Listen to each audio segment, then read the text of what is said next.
Então hoje nós vamos dar continuidade aos nossos estudos no Credo Apostólico, né? Então nós temos visto esse tema, nós já vencemos aí os dois primeiros parágrafos, né, do Credo Apostólico. O primeiro fala então sobre Deus Pai, o segundo então fala sobre o Senhor Jesus Cristo, e hoje então nós vamos introduzir o terceiro parágrafo que começa exatamente na afirmação da crença no Espírito Santo, tá? Então nós vamos começar falando, então, relembrando o Credo Apostólico. Então, vou pedir os irmãos, por gentileza, para lerem lá para mim, por favor. Vamos lá? Creio.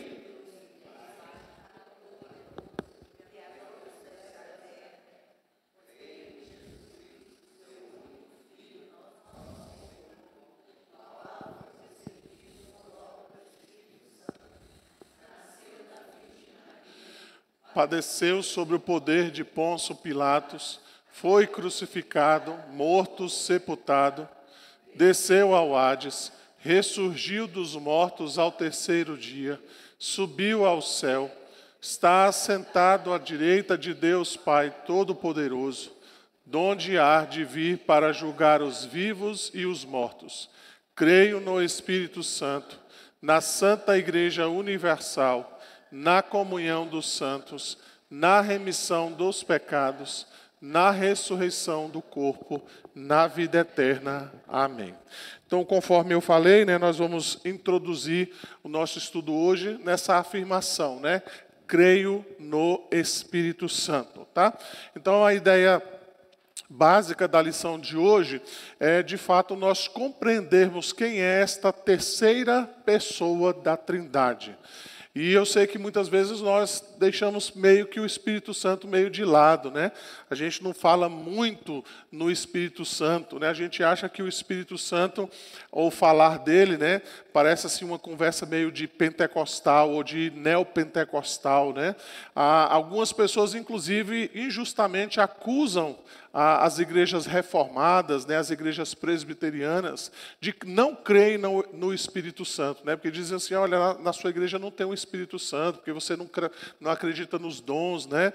E isso tudo, então, é balela, isso tudo são coisas que, de fato, não são verdadeiras, né? E a gente vai poder compreender isso um pouquinho mais adiante. O fato de simplesmente existir a igreja diz respeito ao fato de nós crermos no Espírito, né? A igreja não pode ficar de pé sem, de fato, a presença do Espírito Santo em nosso meio, né? Nós não podemos sequer abrir as nossas portas se, de fato, o Espírito Santo não estiver no nosso meio, porque os dons são dados pelo Espírito, né? Se nós, de fato, não crescêssemos no Espírito Santo, como algumas pessoas muitas vezes nos acusam, né, disso, certamente a gente estaria aqui perdendo o nosso tempo, né? Nós não seríamos instruídos, nem santificados, nem moldados, nós não teríamos nenhum tipo de compreensão a respeito da Escritura, a não ser um entendimento intelectual. Mas, de fato, quando a gente diz que nós cremos no Espírito Santo, nós entendemos que ele está presente em nosso meio e ele é essencial, então, para a existência da Igreja do Senhor Jesus Cristo, tá? Então, o pastor Charlie Hodge, ele diz assim, o Espírito é o executivo da deidade. Tudo quanto Deus faz, ele o faz por meio do Espírito, tá? Então, lembra que no início eu falei sobre isso, né? De que Deus Pai nos escolhe, o Filho, então, nos redime, e é o Espírito Santo, então, que aplica as verdades do Evangelho aos nossos corações. É Ele que nos convence, é Ele que nos transforma, é Ele que nos ilumina, tá? A gente vai ver sobre isso durante a nossa lição. Além disso, então, só para nós introduzirmos aqui, né, uma citação do reverendo Emister Maia, ele diz o seguinte, né? Quando a igreja compreende adequadamente quem é Cristo e o seu ministério, ela honra o Espírito, porque este conhecimento só pode ser alcançado por obra de Deus, e é o Espírito de Deus quem nos conduz à verdadeira compreensão de Cristo. O Espírito, como Deus que deve ser estudado dentro da perspectiva da sua palavra, em harmonia com os seus propósitos, Qualquer esforço que ultrapasse ou diminua isso, significa esquecer o Espírito, significa também aliar-se da sua vontade, tá? Então, o que o MST Maia está dizendo é, nós precisamos do Espírito Santo para compreender as verdades que são reveladas a nós por meio da palavra de Deus, ok? Vamos dar uma olhadinha, então, em alguns textos que falam do Espírito Santo, então, no Antigo Testamento. A ideia básica, então, do Espírito Santo é exatamente, como é que eu posso explicar, né? É essa ideia mesmo desse sopro em movimento, né? Lembra que Jesus, conversando com a mulher samaritana, ele fala exatamente isso, né? O Espírito sopra onde quer, ninguém sabe de onde ele vem, nem para onde ele vai. Então, a ideia do Espírito Santo em toda a Escritura é exatamente esta, né? O Espírito Santo, então, é essa pessoa, esse sopro, que ele faz exatamente aquilo que ele deseja, aquilo que ele quer. Ninguém ordena o vento para que ele vá para lá ou vá para cá, né? O vento simplesmente passa, você não sabe se ele veio do norte, veio do sul, e quando ele passa por nós, a gente não sabe para que caminho que ele vai se dirigir. Talvez ele passe aqui indo para lá, né? A gente perceba que ele está indo naquela direção, mas pode chegar lá na frente e ele ir para outra direção completamente distinta. Ou seja, o Espírito Santo, ele faz aquilo que ele deseja. Ele é Deus, ele pode realizar todas essas coisas.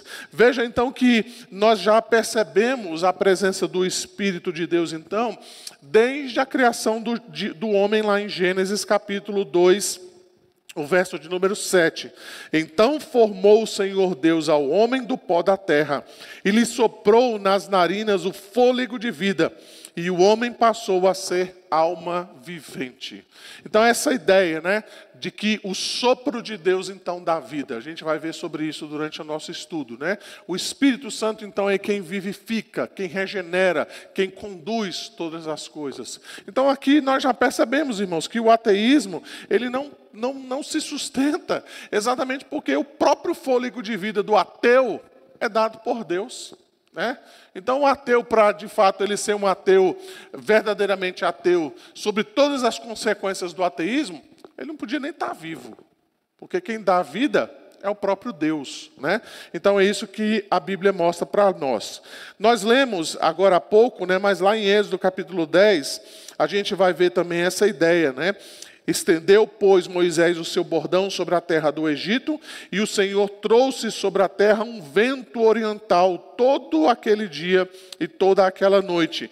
Quando amanheceu, o vento oriental tinha trazido os gafanhotos. Então essa ideia, né, do vento que sopra e que faz aquilo que deseja, né? O vento que vem de um local que nós não conhecemos e que vai também numa direção que nós não podemos determinar e nós não podemos falar. Então, essa é a ideia, né, quando a gente pensa no Espírito Santo no Antigo Testamento, tá? Então, nós podemos mencionar, por exemplo, né, e eu anotei isso aqui, que existem diversas ocorrências no Antigo Testamento que falam exatamente sobre isso, né? Sobre o Espírito Santo de Deus, né? Ou simplesmente o Espírito de Deus, ou o Espírito do Senhor. Todas essas ideias, então, mostram exatamente isso, de que é o Espírito Santo do Senhor que executa, que faz. Ele é, de fato, o executivo das ordens de Deus, tá? Então, a gente vai ver em todo o Antigo Testamento exatamente isso, né? Você vê, então, que o Espírito Santo, então, era aquele que tomava posse, né, daqueles reis quando eles eram ungidos. Você vê isso, por exemplo, no rei Davi, não é? Quando o rei Davi, então, é ungido, o Espírito Santo, então, começou a dirigir a vida de Davi, né? Ou seja, a vontade de Deus foi estabelecida, mas quem era o executor, né, quem era o executivo da vontade de Deus, era o próprio Espírito Santo do Senhor, tá? Então, diversos textos, né, você vai encontrar menções a respeito do Espírito Santo. Isaías 51, o verso de número 11, você vai encontrar isso, né? Você vai encontrar também Isaías 48, verso 16. Chegai-vos a mim e ouvi isto. Não falei em segredo desde o princípio, desde o tempo que isso vem acontecendo. Tenho estado lá. Agora o Senhor Deus me enviou a mim o seu Espírito. A gente vai falar um pouquinho sobre isso mais adiante, né? De como o Espírito de Deus usava os profetas do Antigo Testamento para trazer a sua palavra, né? Para fazer a sua vontade. Diversos outros textos, né? Se você quiser anotar, Isaías 63, os versos 10 e 11, você vai encontrar isso também. Você vai encontrar também Zacarias, capítulo 3, o verso de número 9.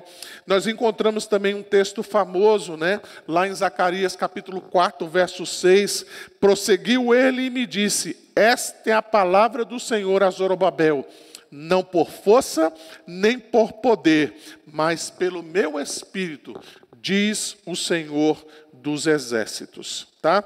Então, todos esses textos mostram exatamente a ação do Espírito Santo no Antigo Testamento. Ok?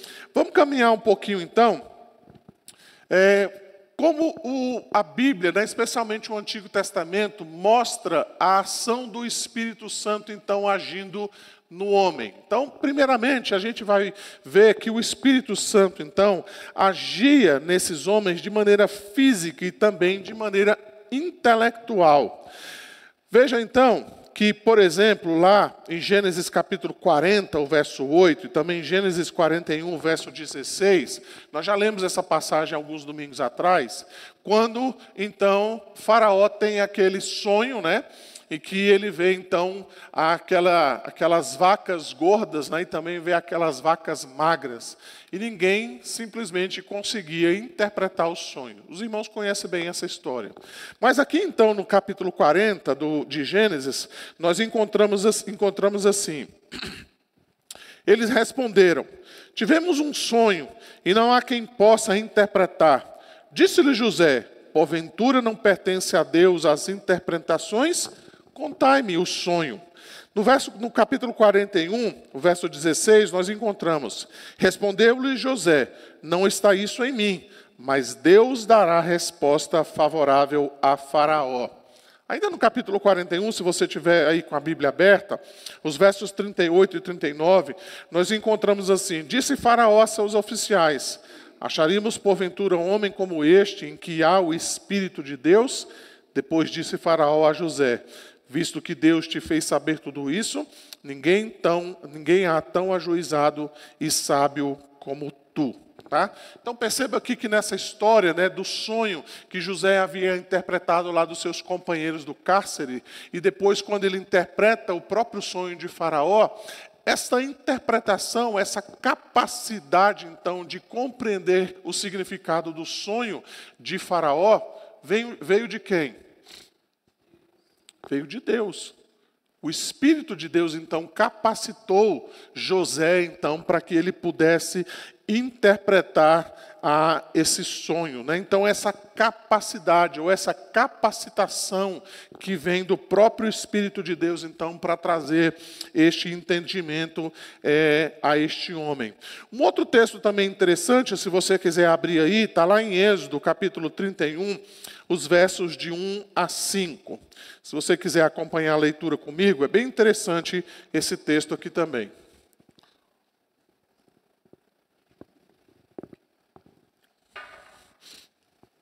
Êxodo 31, os versos de 1 a 5, diz assim: disse mais o Senhor a Moisés: eis que chamei pelo nome a Bezalel, filho de Uri, filho de Ur, da tribo de Judá, e o enchi do Espírito de Deus, de habilidade, de inteligência e de conhecimento, em todo artifício, para elaborar desenhos e trabalhar em ouro, em prata, em bronze, para lapidação de pedras de engaste, para entalho de madeira, para toda sorte de lavores.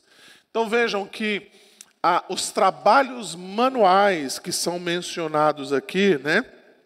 Lapidação de pedras, trabalhar em ouro, prata, bronze, entalho de madeira, e toda sorte de lavores, tudo isso veio de quê? Da capacitação dada pelo próprio Espírito de Deus. Então veja, irmãos, talvez a gente pense que a gente é muito inteligente, né? Muito sabido, né? A gente pensa assim, puxa, eu sou uma pessoa capacitada. Mas o que a Bíblia revela para nós é que essa capacitação, ela vem do próprio Deus.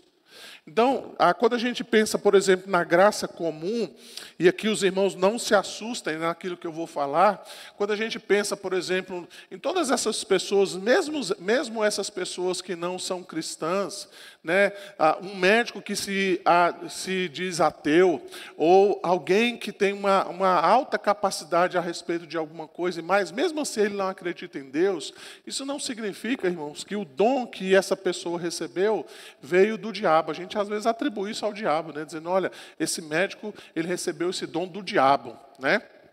Então presta atenção, até o dom de cantar músicas, e aí você pode pensar naquele cantor lá, que você sabe que tem uma bela voz, que realmente canta bem, mas as músicas que ele faz são da pior espécie possível, que propagam coisas profanas, imorais, imundas.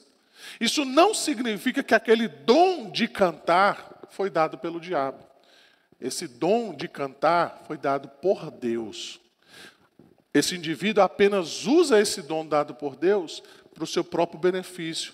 Às vezes até mesmo para negar a existência de Deus, ou para lutar contra os valores de Deus. Mas tudo aquilo que o homem recebe e que ele então é capacitado para realizar, isso vem das mãos de Deus. Então percebam que essas pessoas, elas não vão chegar diante de Deus no dia do juízo final e dizendo assim, Deus, eu não sabia que isso existia. E o dom que eu lhe dei? E as dádivas que foram dadas a você? E a inteligência? E a própria imagem que foi esculpida em você? Então é isso que a Bíblia revela para nós, né? Tudo isso, então, toda essa capacitação que foi mencionada agora há pouco, ela veio, então, exatamente da capacitação do Espírito Santo de Deus, então, a essas pessoas. Um fato interessante também que eu quero chamar a sua atenção, se você puder abrir também, está lá em Números, capítulo 11, o verso 17 e também o verso de número 25.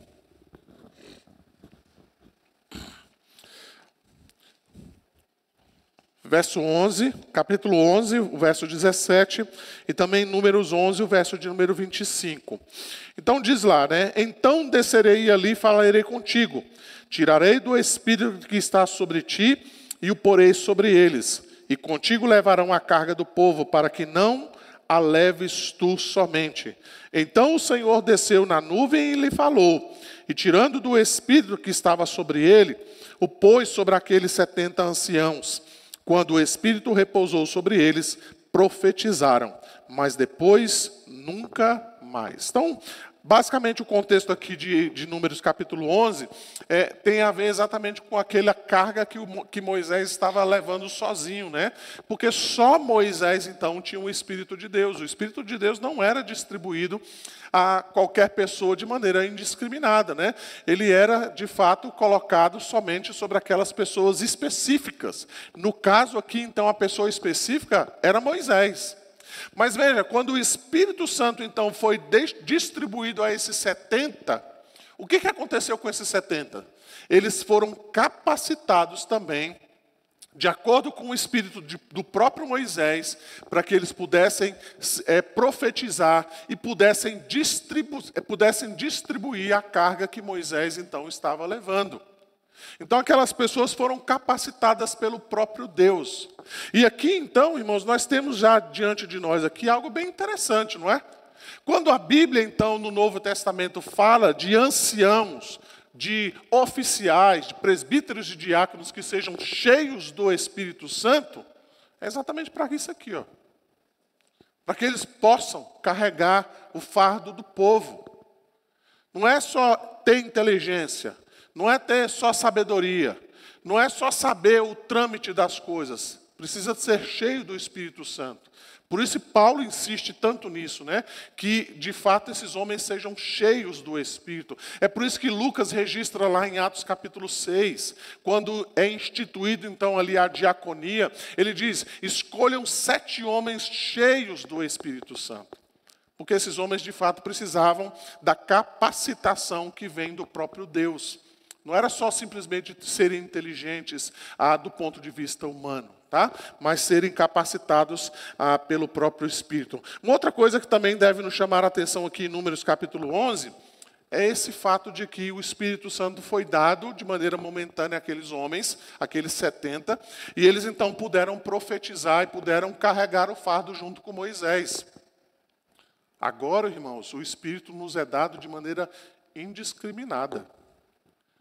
A porção do Espírito que é derramada sobre é também o mesmo Espírito que é derramado sobre os outros. O Espírito não está mais somente naquelas pessoas que são ordenadas ou são consagradas a certos ofícios. Falando de maneira mais clara, o Espírito não está só sobre o pastor, quando ele é ordenado ao sagrado ministério. Ele não está só sobre os oficiais, quando eles são ordenados aos seus ofícios. O Espírito não está só sobre os líderes da igreja, quando esses assumem as responsabilidades no trabalho da igreja. Mas o Espírito nos é dado quando nós recebemos a Cristo como Senhor e Salvador de nossas vidas. Ou seja, todos nós temos o Espírito Santo de Deus em nós. Não é um privilégio só do pastor. Não é um privilégio só do presbítero, do diácono, do líder da igreja. Não é um privilégio somente daquele homem, daquela mulher de oração. Todos nós somos capacitados, na medida que Deus dá a cada um de nós os dons, a nós exercermos, então, o ministério que o próprio Deus, então, nos capacita no meio da sua igreja. Tá? Se você quiser anotar também, você vai encontrar isso, né? Lá em Daniel capítulo 4, verso 8, uma história semelhante à história do próprio José, que nós lemos agora há pouco. Se você quiser anotar também, novamente, né, Números 11, os versos 25 a 29, nós vamos encontrar isso. Né? Você vai encontrar também Deuteronômio, capítulo 34, o verso de número 9, você vai encontrar algo semelhante.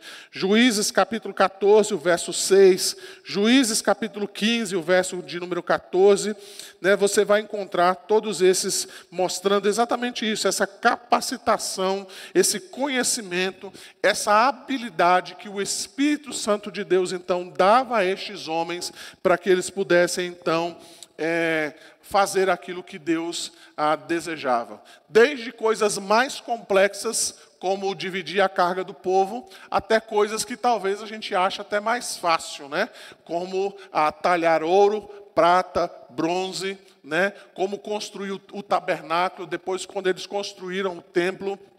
Tudo isso, então, veio da capacidade, da capacitação do próprio Espírito de Deus. Além disso, então, nós vamos ver que o Espírito também, ele atuava na vida dos homens, no que diz respeito, então, ao nível religioso-moral. Então, aqui vemos o Espírito de santidade, aquele que produz no homem o caráter moral de Deus. Então veja, né? Por exemplo, você vai ver que o Espírito Santo é quem esquadrinha o coração humano.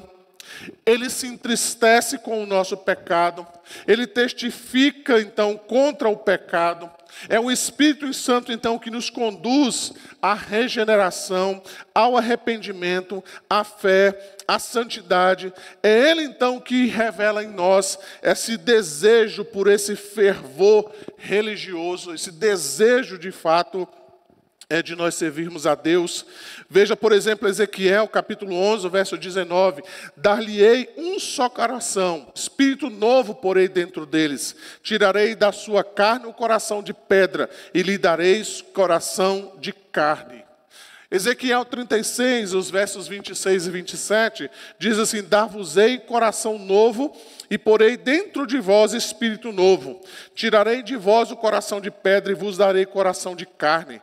Porei dentro de vós o meu espírito e farei que andeis nos meus estatutos, guardeis os meus juízos e os observeis. Além disso, também, se você quiser anotar, Neemias 9, 20, e lhes concedeste o teu bom espírito para os ensinar. Não lhes negaste para a boca o teu maná, e água lhe deste na sua sede. Ainda o capítulo 9, verso 30 de Neemias: no entanto, os aturaste por muitos anos, e testemunhaste contra eles o teu espírito, por intermédio dos teus profetas. Porém, eles não deram ouvidos, pelo que entregaste nas mãos dos povos de outras terras. Então veja, irmãos, uma questão importante aqui, né? É o Espírito Santo de Deus quem nos santifica. Nenhum cristão autêntico, verdadeiro, se de fato ele tem o Espírito Santo de Deus nele, ele não se acomoda diante do pecado. Ele não se acomoda diante da sua vida espiritual. Eu não estou dizendo, irmãos, com isso que a gente não peca. Eu não estou dizendo que a gente vai ter momentos de dificuldade na nossa vida espiritual. Não estou dizendo isso. O que eu estou dizendo é que um verdadeiro crente, ele nunca está contente com a sua vida espiritual da maneira como ele está. Nós falamos sobre isso, né, no nosso discipulado essa semana. Exatamente sobre o fato de que nós precisamos desenvolver a nossa salvação. Nós precisamos crescer em Cristo. Nós precisamos abandonar o pecado. Nós precisamos lutar pela santidade. Por quê? Porque nós temos o Espírito Santo de Deus em nós. Eu até usei um exemplo, né? De que muitas vezes nós queremos entregar a Deus algo que Deus não recebe, porque nós estamos todos sujos, né? É como se você fosse lá na minha casa e eu pudesse então te oferecer uma maravilhosa lasanha e você ia ficar contente, né? Que ia comer uma lasanha bem gostosa, certamente. Mas na hora de servir a lasanha, eu ia te servir a lasanha num prato todo sujo. Aí você fala: não, pastor, mas aí não dá para comer, né? A lasanha está uma delícia, mas o prato que você me serviu contaminou a lasanha toda, me tirou todo o gosto de experimentar isso daí. Então, muitas vezes, nós queremos servir a Deus, ou nós queremos oferecer algo a Deus, mas nós estamos completamente sujos.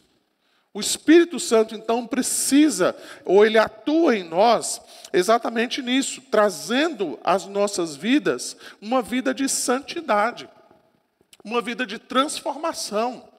Quem de fato tem o Espírito Santo de Deus em seu coração, nunca vai pecar de uma maneira tranquila, né? Com uma consciência dizendo: eu estou fazendo errado, mas não tem problema nenhum.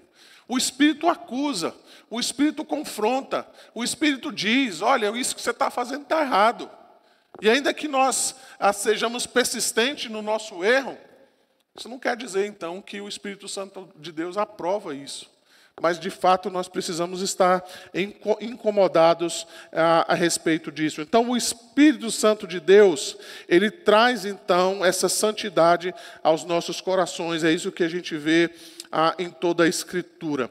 Além disso, então, a gente vê um outro nível da ação do Espírito Santo que diz respeito, então, a esse nível profético e revelacional. Ou seja, o Espírito é o agente de Deus na revelação da sua vontade, colocando a vontade de Deus, então, nos lábios dos profetas. É isso que a gente vê em toda a Escritura. Veja, por exemplo, 1 Samuel capítulo 10, verso 6, o Espírito do Senhor se apossará de ti e profetizará com eles, e tu serás mudado em outro homem. 2 Reis 2,9, havendo eles passado, Elias disse a Eliseu: pede-me o que queres que eu te faça antes que seja tomado de ti. Disse Eliseu: peço-te que me toque por herança, peço-te que me dê por herança porção dobrada do teu espírito.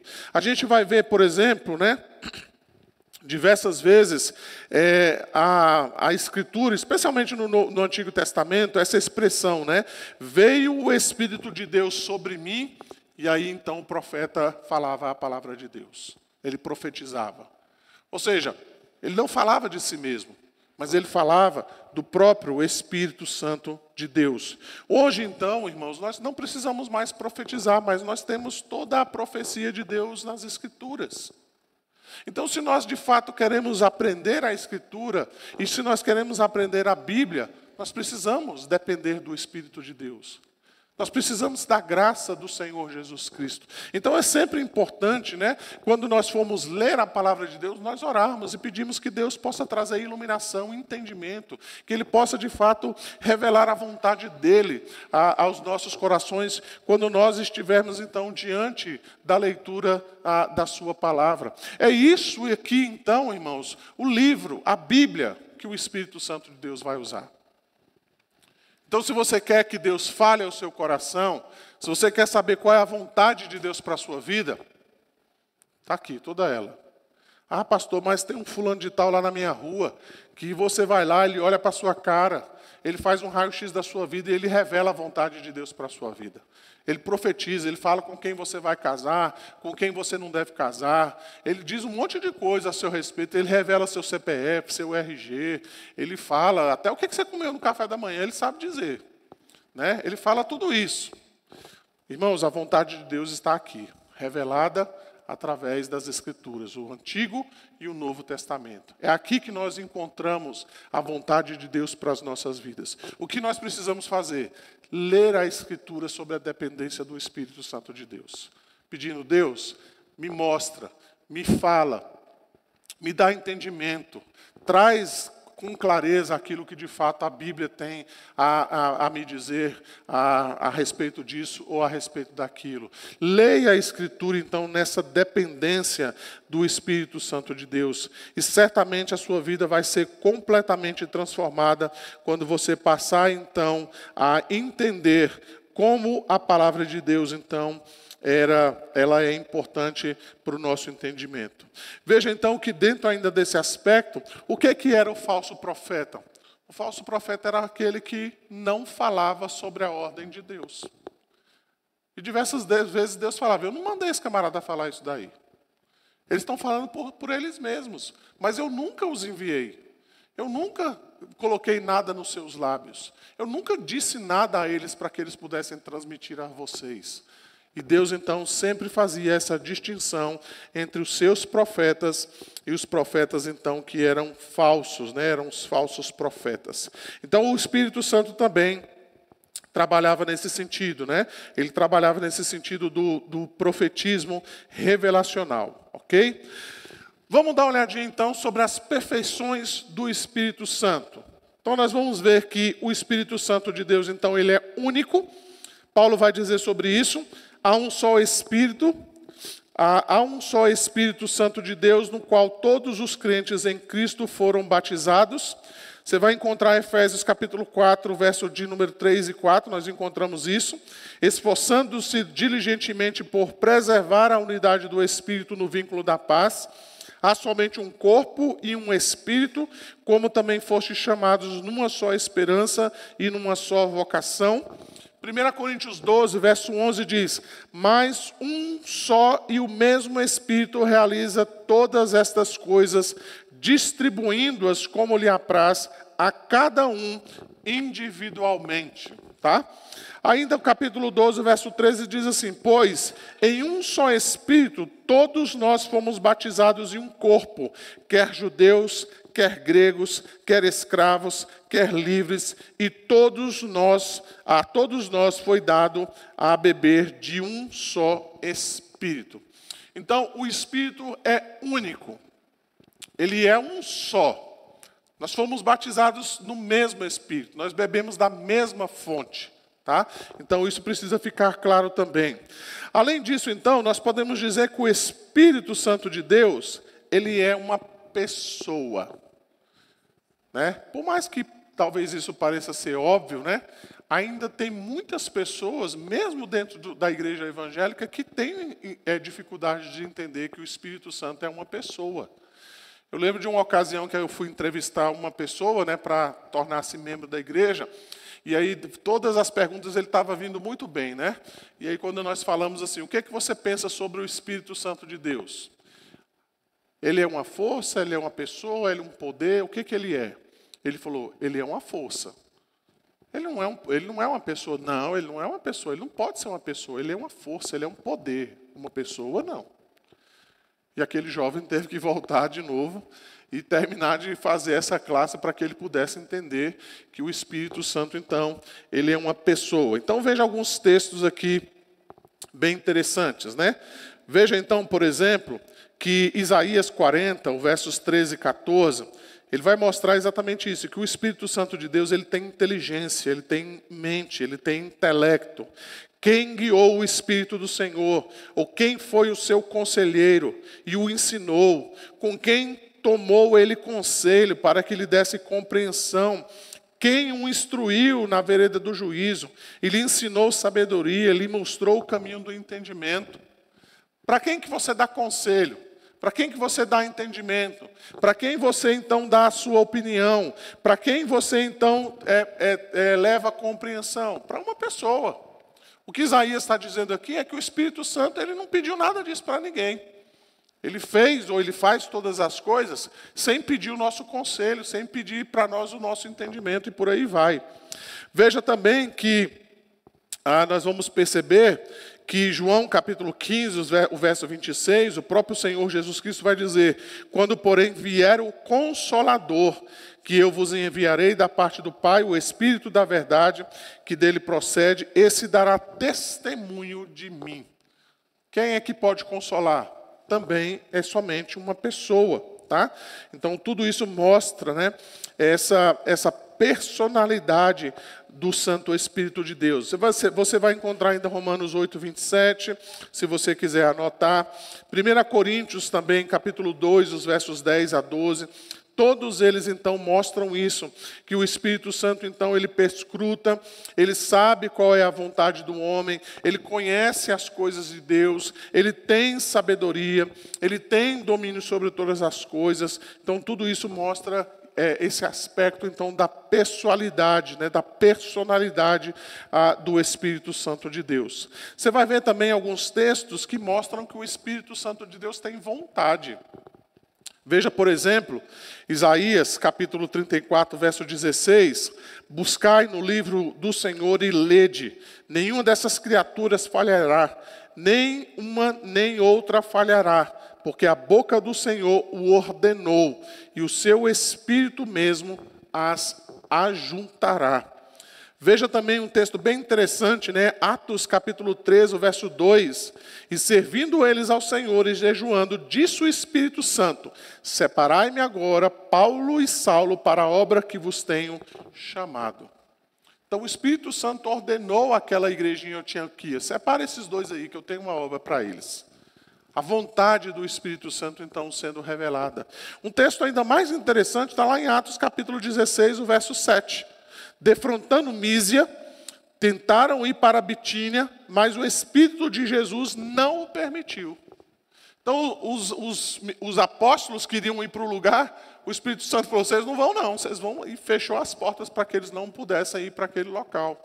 Então, o Espírito Santo tem vontade, ele diz que não é por aí, é por aqui. Então, isso mostra a vontade do Espírito Santo, então, muitas vezes sendo revelada diante de nós. Além disso, então, nós podemos mencionar que o Espírito Santo, então, ele tem sensibilidade, né? Então, veja, por exemplo, Miqueias, capítulo 2, verso 7. Tais coisas anunciadas não alcançarão a casa de Jacó. Está irritado o Espírito do Senhor? São estas coisas as suas obras? Sim, as minhas palavras fazem o bem ao que anda retamente. Então, Miqueias está dizendo: olha, será que o Espírito Santo de Deus está irritado? Será que ele está aborrecido? Isso não é próprio de uma força. Isso não é próprio de uma energia. Irritação é próprio de uma pessoa. Né? Você vai ver também que o apóstolo Paulo vai mencionar lá em Romanos capítulo 15, verso 30, rogo-vos, pois, irmão, por nosso Senhor Jesus Cristo, também pelo amor do Espírito, que luteis juntamente comigo nas orações a Deus a meu favor. Ele menciona, pelo amor do Espírito, também mencionando o fato de que ele é uma pessoa. E talvez o texto mais conhecido aqui é aquele texto de Efésios, capítulo 4, verso 30. E não entristeçais o Espírito de Deus, no qual fostes selados para o dia da redenção. Então, somente uma pessoa pode entristecer-se. Se o Espírito Santo é apenas uma força, uma energia, isso não é próprio de alguém que tem pessoalidade, né? Então veja que nós estamos tratando de alguém que realmente é uma pessoa, conforme esses textos aqui que nós estamos mencionando. Deixa eu só caminhar um pouquinho mais aqui com os irmãos, tá? Nós já falamos sobre isso, né? Diversas vezes aqui eu já mencionei que o Espírito Santo, então, ele é o autor de toda a vida intelectual. Tudo que diz respeito ao conhecimento, ao saber, tudo isso parte do Espírito Santo de Deus. Então, quando um médico descobre a cura para uma doença, o crente tem que dizer, glória a Deus por isso. Quando um médico, ou quando você toma aquele remedinho lá para você passar a sua dor de cabeça, né? Se você fosse levar isso literalmente, você tomaria o remedinho e ainda faria uma oração, dizendo, Deus, usa esse remédio para que eu fique bom. Porque tudo isso parte da graça de Deus, do conhecimento de Deus. Ele é a fonte, irmãos, de todo saber. O ser humano não sabe absolutamente nada. Mas ele sabe, ele tem conhecimento, ele tem sabedoria, ele tem discernimento, porque Deus o fez desta maneira. A imagem e semelhança de Deus nele o capacita a fazer as coisas que ele faz.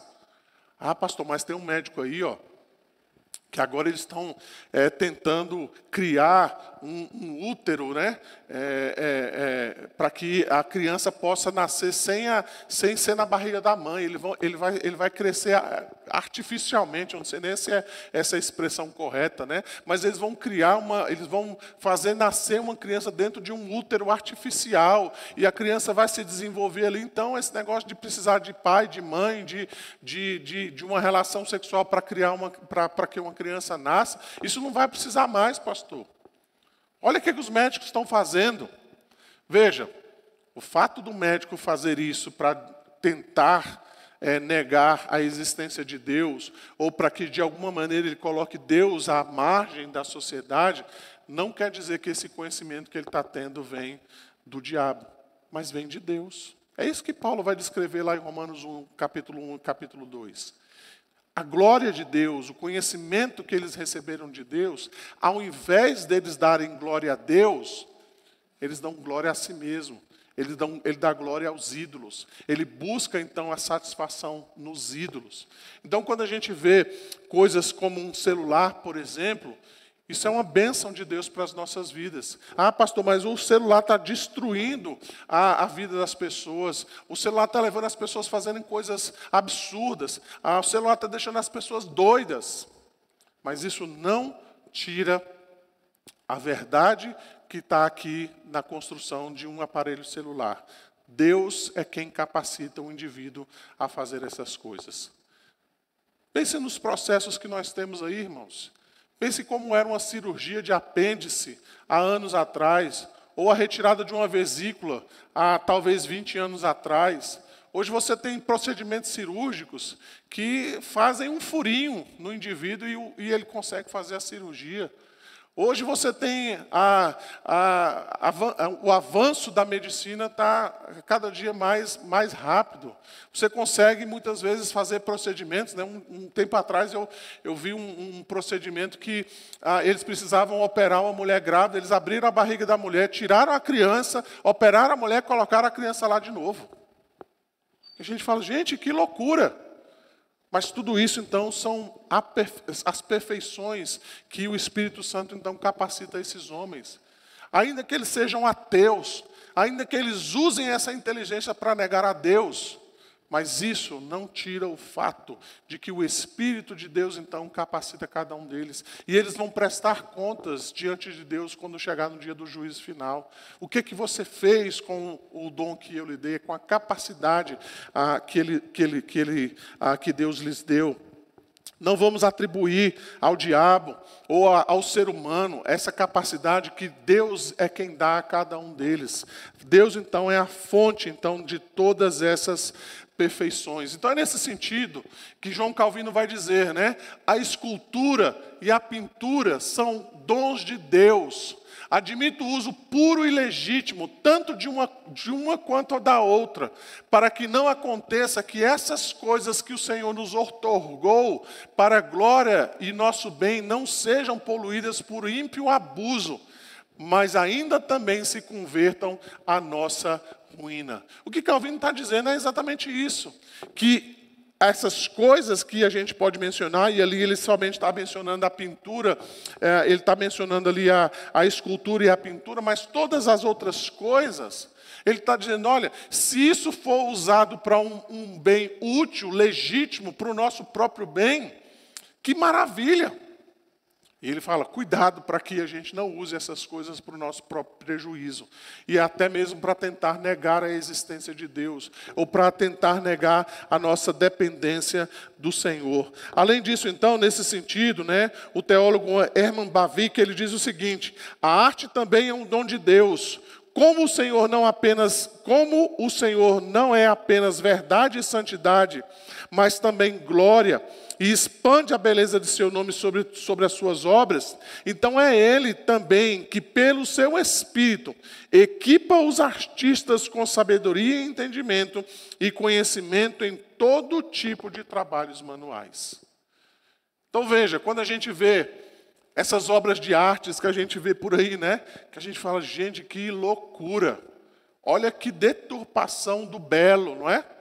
Isso não é só uma afronta, irmãos, à arte por si só, mas é uma afronta a Deus. Quando a gente tenta transformar o feio, o ridículo, o desorganizado, aquilo que é feio aos olhos, e a gente tenta colocar nessas coisas beleza e dizer, não, isso que é o belo, a gente está deturpando não só a arte e a cultura, mas a gente está afrontando o próprio Deus, porque Deus se revela na beleza, na organização. Ele se revela exatamente nessas coisas que são úteis e são proveitosas para nós. Mas o que o ser humano faz? Ele deturpa. Ele muda. Pensa isso em todos os aspectos, irmãos. Pensa, por exemplo, no filme. O filme que seria para entreter, o filme que seria para ensinar, o filme que seria para trazer didática aos nossos corações, o filme que seria para trazer e revelar coisas sublimes, coisas que nós não estamos acostumados no dia a dia. Muitas vezes, o que o filme faz? O filme deturpa, o filme traz valores contra Deus, o filme muitas vezes afronta a palavra de Deus, o filme muitas vezes ele traz exatamente aquilo que é contrário à própria existência de Deus. Mas a capacidade de fazer os filmes, fazer a cultura, tudo isso então vem da própria capacidade que Deus dá ao homem de realizá-las. Deixa eu correr aqui rapidinho. Vamos falar um pouquinho então sobre os nomes e as obras do Espírito Santo de Deus.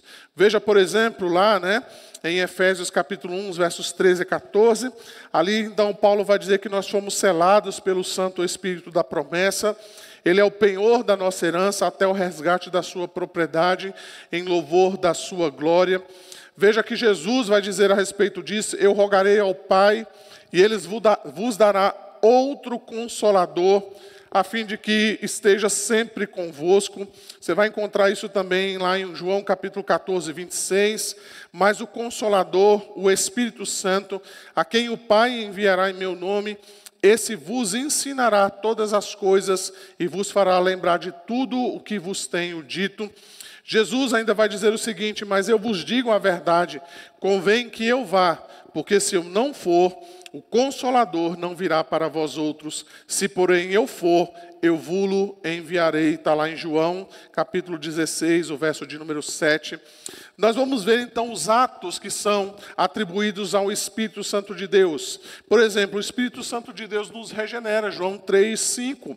Em verdade eu te digo, quem não nascer da água e do Espírito, não pode entrar no reino de Deus.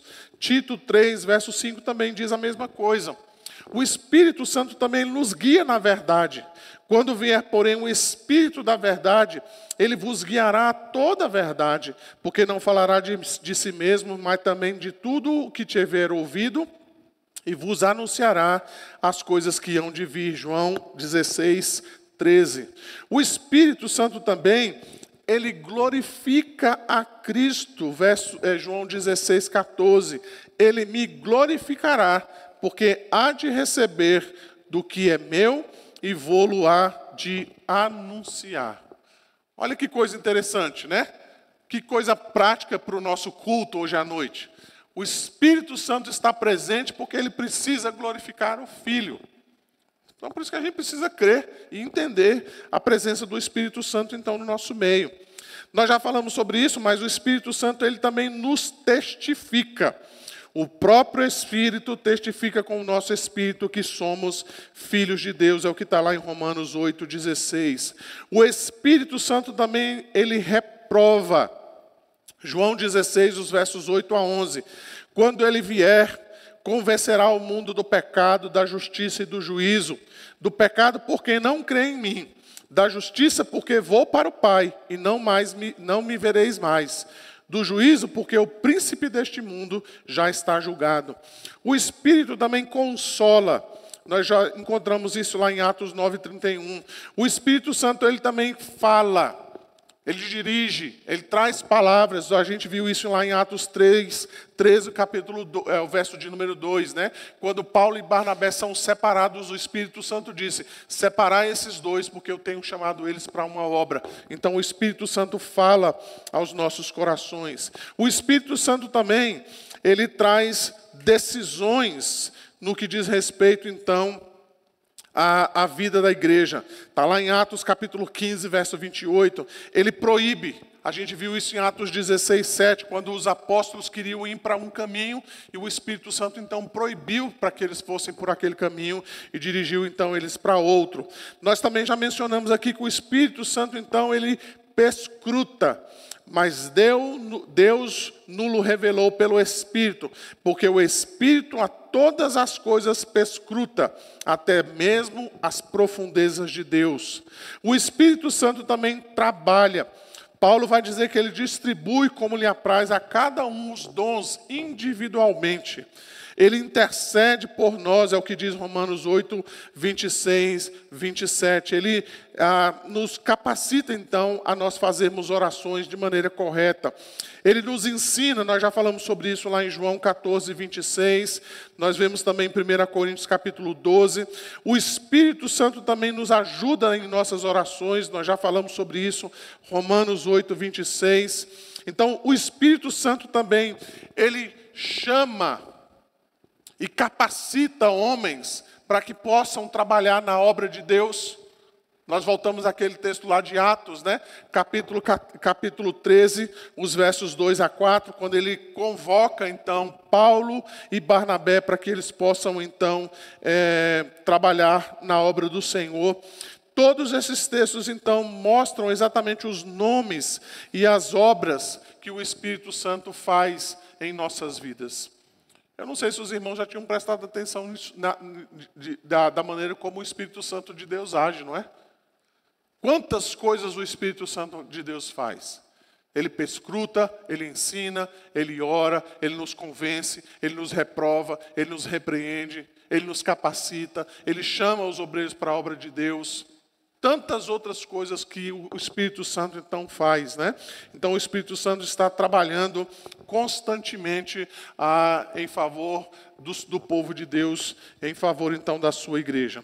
A gente vai ver aqui também rapidamente diversos nomes então, ou diversas referências que mostram que o Espírito Santo de Deus, ele também é Deus, né? Hebreus capítulo 3, os versos 7 a 9. Assim, pois, como diz o Espírito Santo, hoje, se ouvirdes a sua voz, não endureçais o vosso coração como foi na provocação, no dia da tentação do deserto, onde os vossos pais me tentaram, pondo-me à prova e viram as minhas obras por 40 anos. Então, o autor de Hebreus está se lembrando aos ouvintes lá, né? Olha, eles já me tentaram lá no deserto uma vez, né? Eu mostrei as minhas obras lá e eles não acreditaram. Não façam a mesma coisa que eles fizeram lá no deserto. Cuidado quando vocês verem as obras do Senhor por meio do seu Espírito e vocês continuarem com um coração endurecido. Você vai encontrar, por exemplo, né, Números, capítulo 12, o verso de número 6. Então disse: ouvi agora as minhas palavras. Se entre vós há profeta, eu, o Senhor, em visão a ele, me faço conhecer, ou falo com ele em sonhos. 2 Pedro, capítulo 1, verso 21. Porque nunca jamais profecia foi dada por vontade humana. Entretanto, homens falaram da parte de Deus, movidos pelo Espírito Santo. Então, o Espírito Santo atuando, o Espírito Santo também é Deus. Uma referência que fala muito bem sobre isso é Isaías capítulo 6, verso 3. E clamavam uns aos outros, dizendo: Santo, Santo, Santo é o Senhor dos exércitos. Toda a terra está cheia da sua glória. A maioria dos comentaristas concordam com isso, que quando Isaías, então, menciona, santo, santo, santo, ele não só está se referindo, de fato, à pureza da santidade de Deus, mas está se referindo a essas três pessoas, o Pai, o Filho e o Espírito Santo. E a cada uma dessas pessoas ele chama de quê? De santo. Santo, santo, santo é o Senhor dos exércitos. Tá? Atos 28, 25. E havendo discordância entre eles, despediram-se, dizendo Paulo estas palavras: bem falou o Espírito Santo a vossos pais, por intermédio do profeta Isaías, quando disse, e aí então ele dá prosseguimento ao texto bíblico. Veja então que diversos outros textos mencionam exatamente isso. Mencionam o fato de que o Espírito Santo, ele também é Deus. A gente encontra algumas referências também que mencionam o Espírito Santo sendo adorado. Lucas capítulo 2, o verso 25 a 29. Atos capítulo 4, os versos 23 a 25. Atos capítulo 1, o verso de número 16. Nós encontramos isso também. Nós vemos também a Escritura, colocando em pé de igualdade o Pai, o Filho e o Espírito Santo. Mateus 28, 19 é uma prova disso. Ide, portanto, fazer discípulos de todas as nações, batizando-os em nome do Pai, do Filho e do Espírito Santo. Se o Espírito Santo não fosse Deus, não faria menção nenhuma, não faria sentido nenhum a ter aqui a menção do Espírito Santo nessa fórmula batismal aqui. Eu te batizo em nome do Pai, do Filho e do Espírito Santo. Ok? Além disso, então, a gente pode mencionar aqui rapidamente algumas perfeições que o Espírito Santo possui, essas perfeições divinas. Por exemplo, ele possui santidade. Diz lá que ele é chamado de Espírito Santo. Tá? Então ele possui santidade. Você vai ver também que o Espírito Santo ele possui onipresença. O Salmo 139 é prova disso, Para onde fugirei do teu Santo Espírito? Ele vai dizer, se eu desço, se eu subo aos céus, ele está lá. Se eu faço cama no mais profundo abismo, o Espírito de Deus também está lá. Então ele tem onipresença. Nós vemos também que o Espírito Santo ele tem onipotência. Quando Maria, então, recebeu a visita do anjo, o anjo, então, disse assim: descerá sobre ti o Espírito Santo e o poder do Altíssimo te envolverá na sua sombra. Você vai encontrar também que o Espírito Santo tem onisciência. Nós já lemos aqui, Isaías capítulo 40, quem guiou o Espírito do Senhor? Quem foi que pediu conselho para ele? Ele sabe tudo. Ele tem onisciência, ele conhece todas as coisas. Ele também tem liberdade soberana, nós já falamos um pouco sobre isso, ou seja, o Espírito Santo age como quer, ele chama a quem quer, ele faz aquilo que ele quer. A Bíblia também vai dizer que ele tem eternidade, Hebreus capítulo 9, verso 14. Ele também tem glória. 1 Pedro 4, verso 14, se pelo nome de Cristo sois injuriados, bem-aventurados sois, porque sobre vós repousa o Espírito da glória e de Deus. Ele possui graça, ele produz vida.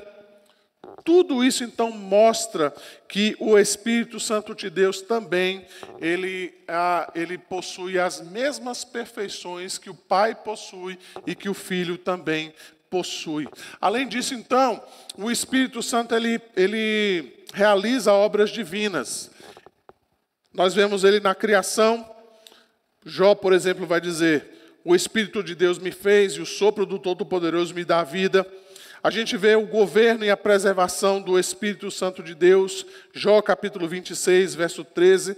Pelo seu Espírito aclara os céus, a sua mão fere o dragão veloz. Você vai encontrar também que o Espírito Santo traz inspiração quando nós lemos a Escritura, né? Toda a Escritura é inspirada por Deus e útil para o ensino, para a repreensão, para a correção, para a educação na justiça. Nós já falamos também sobre isso, que o Espírito Santo também regenera. Ele revela os eventos futuros. Veja então que Lucas 2, 26 vai dizer: revelara-lhe o Espírito Santo que não passaria pela morte antes de ver o Cristo do Senhor. Nós vemos também que o próprio Espírito atua na ressurreição dos mortos. Romanos capítulo 8, verso 11. Se habita em vós o Espírito daquele que ressuscitou a Jesus dentre os mortos, esse mesmo que ressuscitou a Cristo Jesus dentre os mortos, vivificará também o vosso corpo mortal, por meio do seu Espírito que em vós habita. Tudo isso então, irmãos, que eu falei, é para trazer provas de que o Espírito Santo é Deus. Ele realiza as obras de Deus. Ele tem poder assim como o Pai e o Filho também têm. Onipresença, onisciência. Ele tem onipotência, ele sabe de todas as coisas. Ele então está em todos os lugares. A gente vai ver rapidamente, né, os nomes que são dados ao Espírito. A gente não vai ler todas as referências, mas depois, se você quiser, eu mando para você, tá?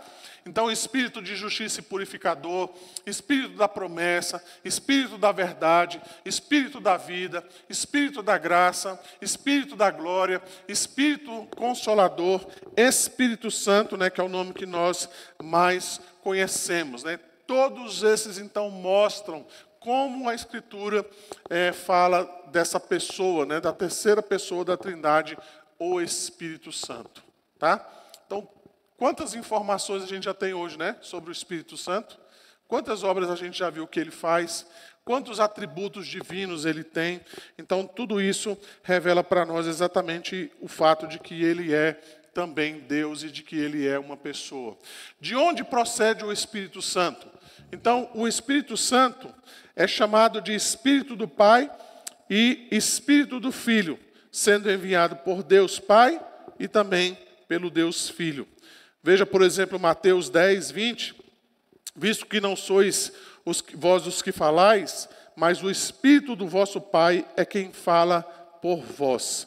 Você vai encontrar, por exemplo, né, a Gálatas 4, verso 6, e porque sois filhos, Deus enviou ao nosso coração o Espírito de seu Filho, que clama, Abba, Pai.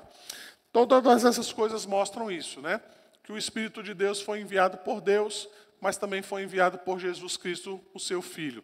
Ele é o Espírito de Deus, mas ele também é o Espírito do Filho.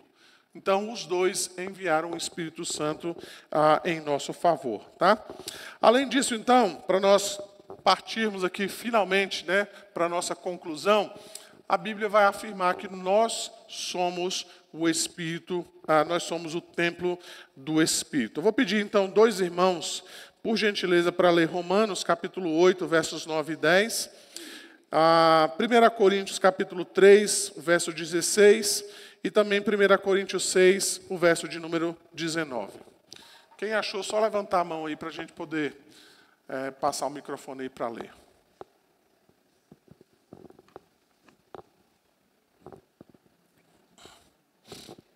Não precisa ser na ordem, não. Quem achar primeiro aí, pode ir.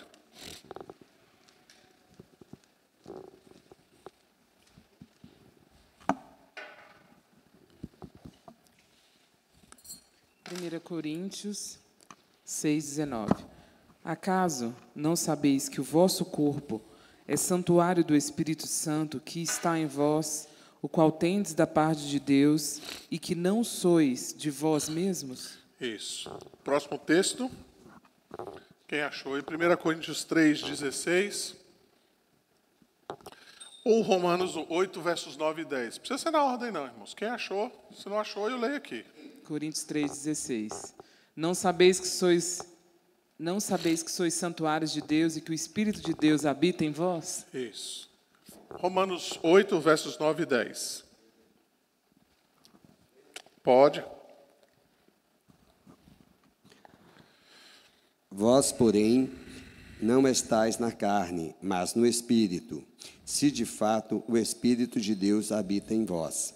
E se alguém não tem o Espírito de Cristo, esse não é dele.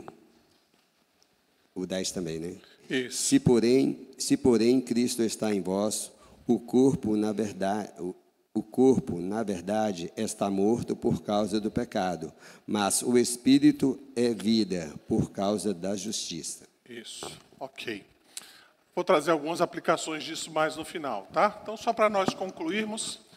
Então, creio no Espírito Santo, descreve nosso relacionamento com uma pessoa, confirma a fonte dos dons espirituais e a necessidade de vivermos pelo Espírito. Então, veja, irmãos, que não é apenas uma afirmação teórica, teológica, doutrinária, mas ela, de fato, tem implicações para a nossa vida atual, né? Ela tem implicações para o nosso dia a dia. Então, só para nós finalizarmos, né? Quais são, então, ou quais seriam as implicações práticas do ensino de hoje, né? Pode ser que existam outras, né? Mas eu queria, pelo menos, relacionar aqui algumas. Primeiro, a primeira coisa, então, ou a maior necessidade, ou a necessidade mais real do homem caído, é a renovação dada pelo Espírito. Irmãos, isso deveria, de fato, ser algo bem compreensível para nós, bem claro na nossa mente. Quando nós nos propomos a ajudar alguém a que ela possa, talvez, resolver os seus dilemas pessoais, os seus sentimentos, as suas dúvidas, as suas tribulações, e por aí vai, a primeira coisa que nós precisamos ter em mente é de que essa pessoa precisa do Espírito Santo. Ela precisa ser renovada. Ela precisa ser transformada. Certa vez eu fui trabalhar na vida de um casal que precisava de conselhos com relação ao casamento e às lutas que eles estavam passando. A primeira coisa que precisa ser tratada é sobre o coração de cada um deles, da regeneração da vida de cada um deles. Muitas vezes, irmãos, nós lidamos com pessoas não crentes e nós lidamos simplesmente com as coisas superficiais. Nós queremos ajudar as pessoas a resolverem os seus dilemas pessoais. Aquela coisa rápida, né? A gente quer dar os conselhos rápidos para que as pessoas possam resolver os seus dilemas. E às vezes nós nos esquecemos de qual é a maior e a mais real necessidade do homem caído. Ele precisa ser renovado. Você pode dar um conselho aqui, você pode dar outro conselho ali, mas se ele não for renovado, se ele não for regenerado, lá na frente vai surgir outro problema, outra dificuldade, outra luta. Então, quando nós lidamos com pessoas que não conhecem a Cristo, pessoas que de fato nós queremos ver transformadas, né, para a glória de Deus, a primeira coisa então que nós precisamos ter ciência é de que essas pessoas precisam ser regeneradas, transformadas. Até quando essas pessoas nos pedem oração a respeito das suas lutas e seus dilemas, embora nós possamos orar, né, para que Deus possa abençoar a vida de cada uma delas, nós não podemos nos esquecer de orar por elas, para que elas sejam renovadas, para que elas sejam regeneradas pela graça do Senhor. É isso então que diz o breve catecismo na pergunta 30. Como nos aplica o Espírito a redenção adquirida por Cristo? O Espírito aplica-nos a redenção adquirida por Cristo, operando em nós a fé e unindo-nos a Cristo por meio dela em nossa vocação eficaz. Então, o que o descrente precisa em primeiro lugar? Ele não precisa simplesmente de uma oração para resolver os seus problemas. Ele precisa de Cristo. Essa é a maior necessidade que ele tem. A principal, a primordial. Ah, pastor, mas ele não sabe disso, mas você sabe que essa é a principal necessidade que ele tem. E é isso que nós precisamos, então, colocar diante de Deus. Segunda aplicação que eu penso é que a presença do Espírito Santo em nós deve ser a fonte e também o motivo da nossa santificação. Lembra, irmãos, quando eu dei o exemplo aqui daquela lasanha que eu poderia servir você lá na minha casa e que de repente você ia olhar aquela lasanha maravilhosa e quando eu fosse servir essa lasanha para você, eu colocasse num prato sujo, você ia olhar e falar assim, não, pastor, aí não dá para comer a lasanha, não é? Você contaminou a lasanha toda com esse prato sujo. Muitas vezes, irmãos, nós queremos a presença do Espírito Santo em nossas vidas abundantemente, vividamente, mas nós somos como um prato sujo. Nós precisamos de uma vida santificada. Nós precisamos que o Senhor transforme, santifique, purifique a nossa vida por meio da sua palavra, por meio da ação do Espírito Santo em nós. Nós precisamos, de fato, suplicar a Deus por sua graça e misericórdia, para que nós abandonemos aqueles nossos pecados, abandonemos aqueles nossos vícios, abandonemos aquelas nossas práticas que de maneira costumeira fazem parte da nossa vida. Muitas vezes a nossa vida está entulhada, está parada, a gente às vezes não, até mesmo diz isso, né? Eu não sinto a presença de Deus, exatamente porque nós somos como um prato sujo. Nós não buscamos a Deus como deveria. Acho que às vezes a gente até perde a noção de que o Espírito Santo de Deus habita em nós. Ele não habita na igreja. Quando você sair daqui agora há pouco, o Espírito Santo vai atrás de você, lá no seu banheiro. Ele vai estar lá no recôndito do seu trabalho. Quando ninguém estiver olhando para você, ele está lá, olhando, não só por fora, mas por dentro, vendo cada ação do nosso coração e as motivações que estão nos levando a fazer aquilo ou deixar de fazer aquilo. Então, o vigia da sua vida não é o pastor. Não se preocupe. O pastor não está vigiando sua vida. O Espírito Santo está. Ele está em cada passo que você dá. Ele sabe cada caminho que você anda, cada pensamento que você tem, cada frase que você fala e aquelas que você também não fala, cada pensamento que vem à nossa mente. Tudo isso, então, o Espírito Santo conhece, ele sabe. E nós, muitas vezes, não temos essa compreensão e esse entendimento, né? E, às vezes, vivemos a vida como se o Espírito Santo, de fato, não vivesse em nós. Além disso, então, nós podemos mencionar que se nós cremos no Espírito Santo, por que ainda nós nos sentimos incapazes para realizar o que nos é ordenado? Lembra que eu falei sobre isso no início? Que aqueles homens foram capacitados por Deus para quê? Para talhar pedra, para talhar ouro, prata, bronze. Eles foram capacitados por Deus para fazer toda aquela estrutura no que diz respeito ao tabernáculo, ao templo. Fizeram medidas e por aí vai. É Deus, então, quem capacita aqueles homens a fazer isso. E muitas vezes, quando nos é dado alguma coisa, a gente fala, eu não dou conta. Sim, você não dá conta mesmo, não. Quem falou que você dá conta? Mas o Espírito Santo de Deus em nós nos capacita, nos ajuda. E a pergunta, muitas vezes, que nós devemos nos fazer, irmãos, quando nós deixamos ou aceitamos exercer algum tipo de cargo ou algum tipo de responsabilidade na igreja, é exatamente essa. Quem a gente acha que vai realizar essa obra? Quando eu digo assim, não, eu não vou fazer porque eu não dou conta, eu não sei fazer, talvez a gente está, de fato, olhando para nós mesmos. Eu não dou conta de fazer. A gente está olhando para o nosso coração, para a nossa capacidade de fazer ou não fazer. Quando, na verdade, a gente deveria dizer, Senhor, eis-me aqui, capacita-me, ajuda-me, instrui-me, para que eu possa, de fato, entender aquilo que deve ser feito e que o Senhor me capacite naquilo que deve ser feito. Como, de fato, eu devo fazer?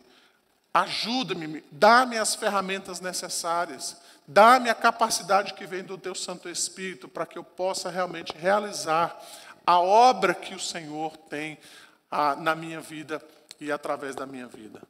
O fato é, irmãos, que muitas vezes nós estamos olhando para nós, quando nós deveríamos olhar para o Espírito Santo de Deus. Nós estamos pensando em nós, quando nós deveríamos pensar no Espírito Santo de Deus. Nós estamos pensando na nossa decisão, quando nós deveríamos sujeitar as nossas decisões e as nossas vontades ao Espírito Santo de Deus. Ou seja, Senhor, se é isso que o Senhor tem para a minha vida, que assim então seja feito conforme a tua vontade. E muitas vezes nós, sem percebermos, nós estamos atribuindo a nós mesmos a capacidade de realizar ou não aquilo que Deus coloca em nossas mãos. Que Deus nos ajude, irmãos, a nós dependermos então do Espírito Santo de Deus. Eu queria então só concluir, eu queria que os irmãos lessem para mim essa frase então do pastor Franklin Ferreira, para nós então encerrarmos. Podem ler lá, por favor?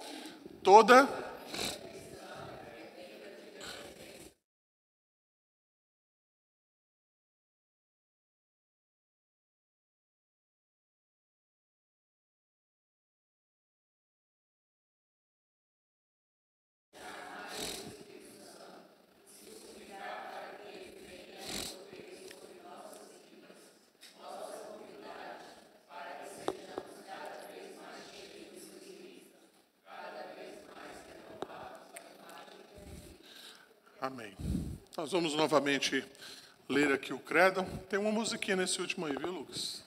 Se você já sabe a música, quiser cantar, quiser arriscar, fique à vontade.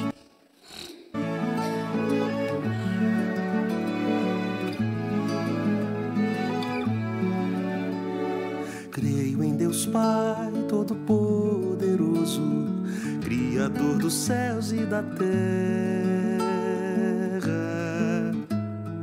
Creio em Jesus Cristo, seu único Filho, nosso Senhor,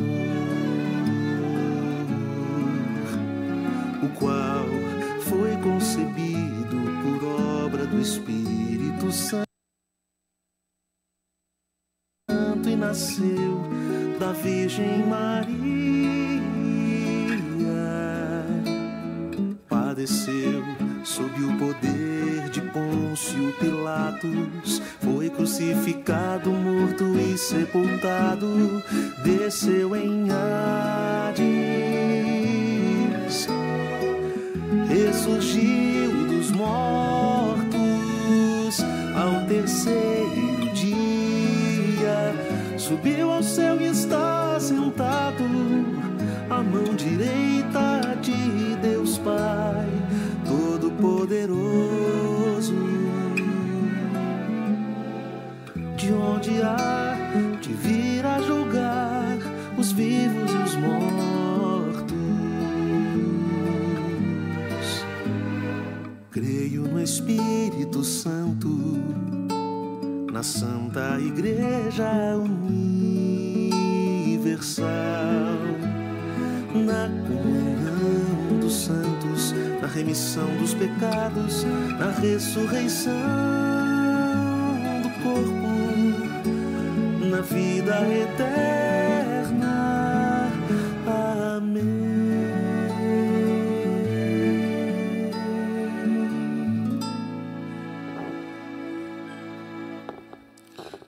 Irmãos, a gente poderia abrir para, no máximo, 2 perguntas, se alguém tiver. Só perguntas, se não tiver, a gente encerra. Sim, Ariston.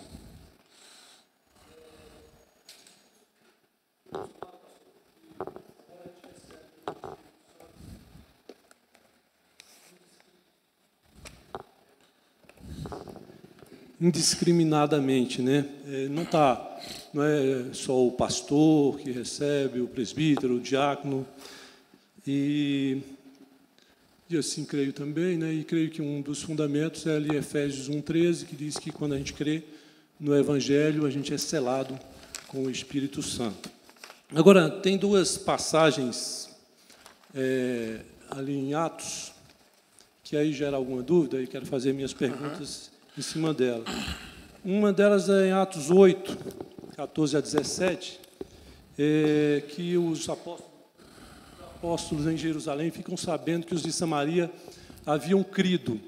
E aí eles enviam, então, Pedro e João lá, e lá chegando, eles percebem que eles não haviam recebido o Espírito Santo. E aí é interessante, eles haviam crido em Jesus, haviam sido batizados no nome de Jesus e não haviam recebido o Espírito Santo. Então, eles impõem a mão sobre eles, eles oram para que eles recebam, impõem as mãos sobre eles e eles recebem o Espírito Santo. Há uma outra passagem, em Atos 19, Paulo em Éfeso também chega a Éfeso, o pessoal tinha crido, mas tinha sido batizado no batismo de João, e eles falaram que nem tinham ouvido falar no Espírito Santo. Paulo, então, batiza novamente, mas batiza no nome de Jesus, e impõe as mãos sobre eles, e eles, então, recebem o Espírito Santo. Então, a pergunta é duas, então, né? Só duas? Eu queria fazer 4. Mas já que você limita... Você vai fazer 2, já vai gastar as 2 que tem, né? Vou gastar as 2 aqui, mas... Fala. Você crê que hoje há casos em que há pessoas que creem em Jesus, é pregado o Evangelho, elas creem em Jesus e não recebem o Espírito Santo, como nessas passagens aí que a gente viu? E existe hoje crente mais cheio e menos cheio do Espírito Santo? E a outra aí é, o que a gente pode fazer se há mais cheio e menos cheio, para a gente estar mais cheio do Espírito Santo? 3 perguntas, era só 2. Né? Essa terceira era necessária. Vamos lá, Atos, a gente tem que ver, Atos ali, a gente precisa ver dentro de uma perspectiva histórica também, né? Atos é uma transição do antigo judaísmo para o cristianismo. Eu já falei isso aqui, que inclusive depois você vai percebendo, né? No início parece que os judeus não tinham percebido isso, mas no decorrer eles vão percebendo que o cristianismo não é só mais uma religião judaica, né? Não é como os fariseus, os saduceus. O cristianismo, de fato, era algo diferente do próprio judaísmo. Tanto que depois eles acabam sendo perseguidos por causa disso, né? Estão dizendo que estão pregando uma nova doutrina e por aí vai. Então, esse período de transição acontece exatamente essas coisas aí, né? Vai lá em Éfeso, tem algumas pessoas que creram em Jesus, mas não receberam o Espírito, então eles oram e eles recebem. No capítulo 8, a mesma coisa, né?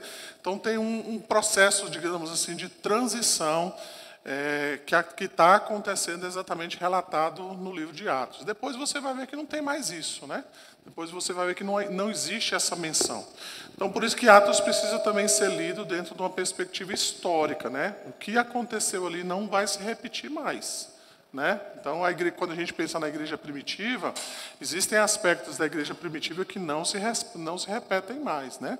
A descida do Espírito Santo, por exemplo, nos moldes ali de Atos, não acontece mais. O Espírito Santo veio no cumprimento da profecia, das palavras do próprio Senhor Jesus Cristo. Eu vou e ele vem. E aí, quando ele veio, aí começou a obra dele ali em Atos, certo? Então, é dentro dessa perspectiva, ok? A segunda coisa que você menciona, de fato, não há como uma pessoa ter Cristo e não ter o Espírito. E o contrário também. Se ela tem o Espírito, ela tem Cristo.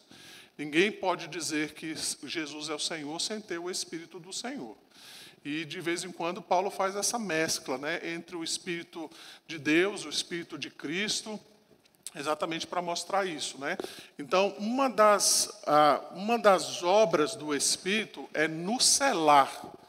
Então, se nós somos selados com o Espírito Santo, parte do pressuposto que nós, de fato, cremos em Jesus Cristo. Se nós cremos em Jesus Cristo, nós fomos selados. Não são obras separadas. Uma depende da outra, uma é consequência da outra e por aí vai. Tá? Então, elas precisam ser vistas juntas. Então, quando a gente fala assim, fulano de tal lá, né, passou tantos anos na igreja e agora se desviou, né, essa pessoa, como é que é isso? Ela se desviou, abandonou, caiu da graça? Não, ela nunca foi regenerada de fato. Ela nunca foi de Cristo realmente. Né? Então, é isso que nós cremos de fato. Sobre a questão do enchimento, eu penso que o enchimento é, de fato, um processo. Todos nós temos o Espírito. Agora, o que vai diferenciar cada um de nós é quanto o Espírito tem de nós.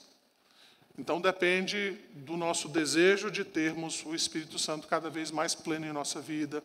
Depende, então, do abandono do nosso pecado. Depende da nossa agenda. Depende digamos, não vou usar essa palavra porque acho que não é uma palavra boa, né? O esforço, né? Mas do nosso desejo de buscar a Deus, de consagrar a Deus, de dedicar-se a Deus, de ler mais a palavra de Deus.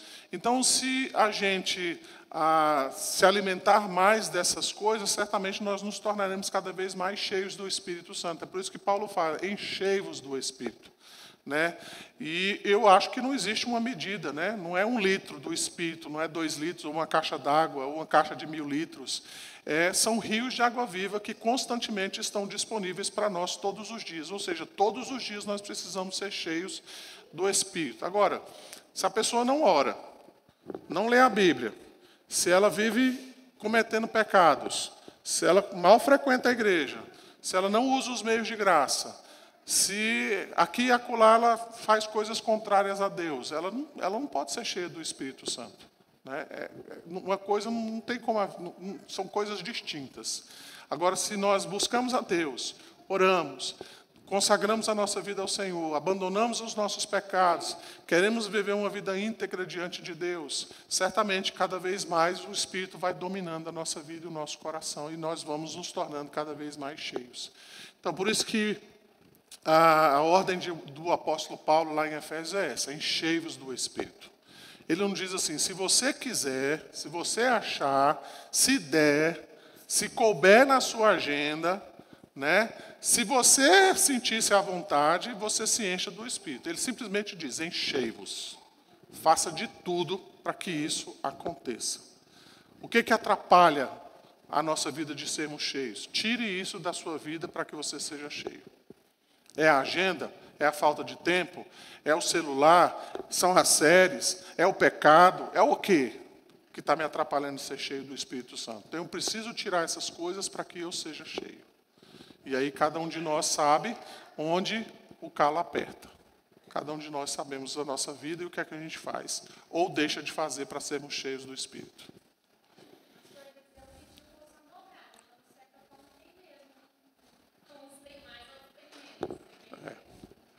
Eu penso que, de fato, pessoas, eu penso, né, isso não só a Bíblia mostra, mas a própria experiência mostra que, de fato, pessoas que oram mais, consagram-se mais, certamente elas têm mais do Espírito Santo de Deus.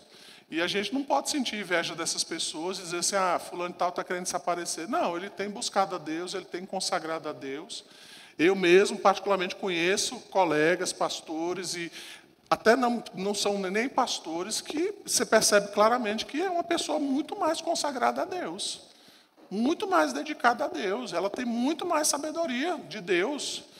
Né? Por quê? Porque essa pessoa está, de fato, consagrando a vida dela a Deus, constantemente. Né? Ela está se entregando totalmente a Deus, e Deus tem, de fato, derramado sobre ela essa porção, né? Cada vez mais. Se talvez eu pudesse usar uma ilustração, né? É como se você pegasse ali um recipiente, né? Pensa num recipiente grande, né? Pensa numa caixa d'água, né? E essa caixa d'água está, sei lá, cheia de coisa lá dentro. E aí você resolve encher essa caixa d'água de água. Essas coisas que estão dentro da caixa d'água vai tirar a capacidade dessa caixa d'água de ser enchida totalmente, né? Talvez uma caixa d'água de 500 litros, a depender do que tem dentro dela, vai talvez encher 200 litros. Mas ela poderia ter e poderia ser cheia até 500. Né? À medida que você vai tirando essas coisas de dentro dessa caixa d'água, mais essa caixa d'água vai poder ser cheia. Né? Talvez chegando até a sua totalidade de 500 litros, ou talvez até mesmo transbordando. Né? E às vezes a gente quer ser cheio do Espírito, mas a nossa vida está cheia de coisa, está entulhada de bagulho dentro dela. Então não tem como o Espírito Santo encher um recipiente que está cheio de coisa ruim, cheio de lixo.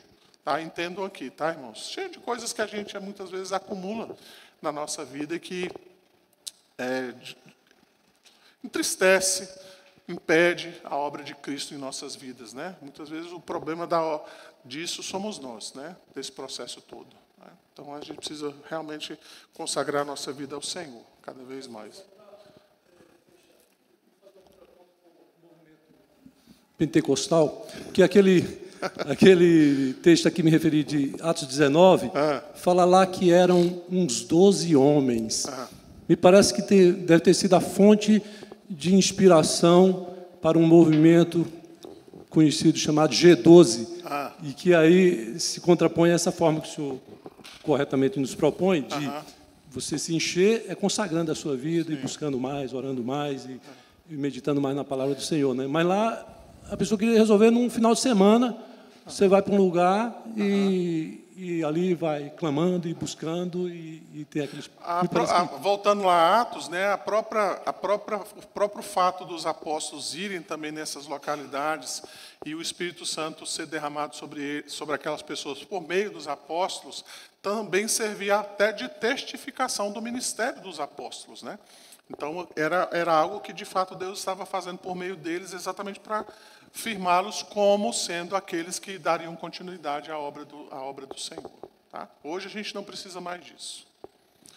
Irmãos, vamos louvar a Deus, chamar a Ana Luísa, que vai nos conduzir aqui em 2 cânticos.